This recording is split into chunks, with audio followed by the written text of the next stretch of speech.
Сіз қаншама психологтан және қаншама адамдардан осы интернеттен болсын, өмірде болсын естіп жүрсіздер, өміріңіз өзіңіздің қолыңызда деп, иә?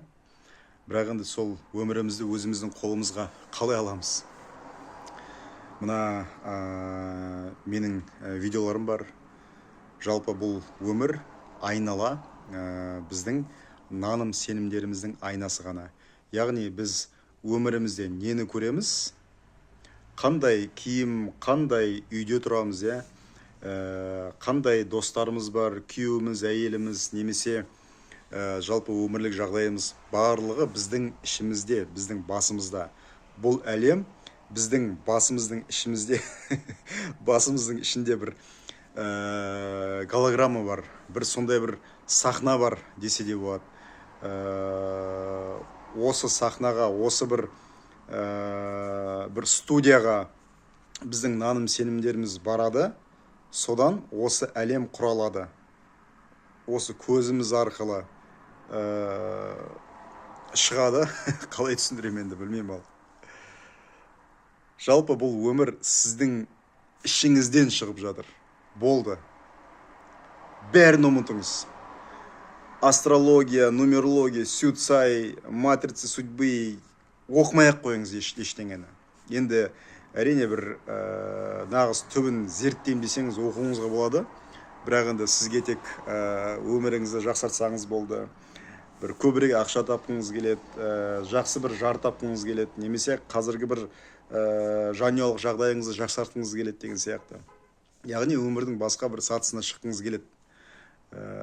Сіз мына мен сияқты немесе басқа да бір адамдар сияқты бағанағы психолог болып терең зерттегіңіз келмейді, иә? Олай болатын болса болды, бір ғана жағдайды біліңіз, өмір сіздің ішіңізден шығады. Ішіңізде не болып жатыр? Сол ғана, яғни басыңызда, ішіңіз дегенім. Мына мимен жүрек теңесу керек. Миыңызда не нәрсені ойлайсыз, сол нәрсені жүрегіңізбен сезінуіңіз керек. Сол осы кино болып, проекция болып сыртқа ғана шығады. Болды. Мына материал, иә, мына ағаш, тас үй, барлығы сол ішіңізде қандай наным сенімде болдыңыз, сол нәрсені көресіз. Болды. Енді мынандай бір нәрсе, менің бір досым бар. Әрдайым бір қарым-қатынас жағынан сүрінетте жүреді. Ана қыздан мына қызға, мына қыздан ана қызға, яғни барлығы, сол қыздардың барлығы бірдей бір проблемамен ауырады, иә? Енді барлық детальдарын айтпай қойын. Яғни сол әрбір қыздың мәселесі, ол айтады, сол қыздардың барлығы сондай. Мен қай қызбен кездесем, сол қыздардың барлығы сондай, неге өмір сондай болып кетті? Мен айтам, сен мынауыңды өзгерт, сонда барлығы өзгереді. Ол қашаннан бері айтып келе жатыр. Келет, телефон соғады, әйтейік, бүйтейік, кездесейік, мен отырам. Қазір біз 1 сағат кездесеміз бе, соның сен 30%-ын осы қыздың проблемасы туралы айтасың. Соны айтпай көрші, сол туралы ұмытшы, сол 30%-ың сол қыздың мәселесі туралы, бағана проблемасы туралы айтасың. Сол 30% сол қыздың қандай жақсылықтары бар, давай сол туралы айтайық десек. Жоқ, оны қалай айтам, ол мынау бар ғой, анау бар ғой, оған көнбейді ғой айтқаным дейсің. Жоқ, сол қыздың, енді сол қыз бір шындықты айтып жатырмын, мына матрица шулап кетті, өмір шулап кетті. Яғни ол қыз сенің бір назарыңды алды. Түрі әдемі ме, көңілі әдемі ме, бір соның давай бір 30% сол осы 1 сағаттың 30%-ы сол қыздың бір жақсылықтары туралы айтайық десек, жоқ, соған тіреліп қалып тұр. Онда сен әрі қарай бұл өміріңді өзгерткің келмейді. Бұл сенің таңдауың. Яғни сен әзірге жертва сол күйіндесің. Осы жертва болу, яғни құрбан болу саған ұнайды. Сол арқылы сен өзіңе бір назар аудартасың, иә, бір внимание керек саған. Ойбой, иә, сол қыздардың барлығы жаман, қазір өмір өзгеріп кетті деген әңгіме керек саған. Мен саған ондай әңгімені айтпаймын. Ол айналып келіп, шыр айналып келіп, сол менен сол әңгімені іздейді, менен сол әңгімені күтеді. Яғни, иә, бауырым, қазір өмір сөйтіп бұзылып бара жатыр. Қыздардың барлығы сол деп айтсам, ол содан ләззат алар еді. иә Артур дұрыс айтасың, міне осы әңгіме маған керек еді деп. Жоқ, мен неге оны айтамын? Өмір сіздің ішіңізден шығады. Сіздің наным сенімдеріңіз қандай, сол ғана. Мына саясат сізді күн сайын алдап келіп жатыр, дін сізді күн сайын алдап келіп жатыр.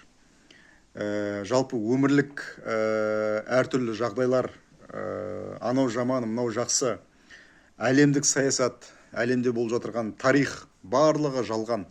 Сол жалғанға сіз әлі күнге шейін сеніп келіп жатырсыз. Сол басқа адамдар сізді алдап келіп жатыр, соған онсыз да сіз сеніп келіп жатырсыз қазір. Сол наным сеніміңіз сіздің өміріңізге айналып жатыр, айналаңызға айналып жатыр. Себебі бұл кеңістік, вселенная жоқ деген нәрсені білмейді. Мен баймын ба десе, иә сен байсың дейді. Мен кедеймін ба десе, иә сен кедейсің дейді.